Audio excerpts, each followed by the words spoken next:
স্থায়ী সম্পদ করার জন্য যে ব্যয়গুলো হয় তাকে মূলধন জাতীয় ব্যয় বলে।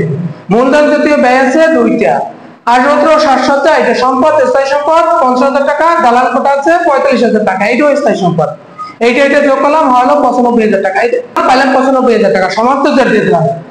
এটা হলো মূলধন জাতীয় ব্যয়। আর একটা আছে মুনাফা জাতীয় ব্যয়। মুনাফা জাতীয় ব্যয় বলতে বুঝি আমরা যে ব্যয়গুলা বছরে একবার অথবা বারবার হয় তাকে মূলধন জাতীয় ব্যয় বলে। মূলধন জাতীয় ব্যয়ের মধ্যে আছে প্রারম্ভিক মজুত পণ্য 40,000 টাকা, ভাড়া আছে 5,000 টাকা, কুড়ির সঞ্চিত হলো মূলধন ব্যয়, এটা থেকে বাদ হইবে, মানে কুড়ির থেকে কুড়ির সঞ্চিতি বাদ হয়, তাই মুনাফা জাতীয় ব্যয় থেকে বাদ হয়েছে, এটা ব্র্যাকেট আটকে দিলাম মানে বাদ।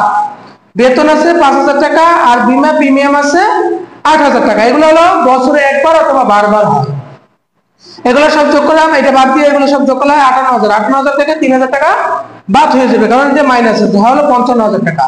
এই হলো আমার মুনাফা জাতীয় ব্যয়।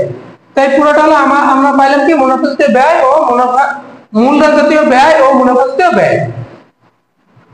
আশা করি তোমরা এই অঙ্কগুলো বারবার দেখবা, তাহলে এই ধরনের অঙ্ক কোনো সমস্যা হবে না।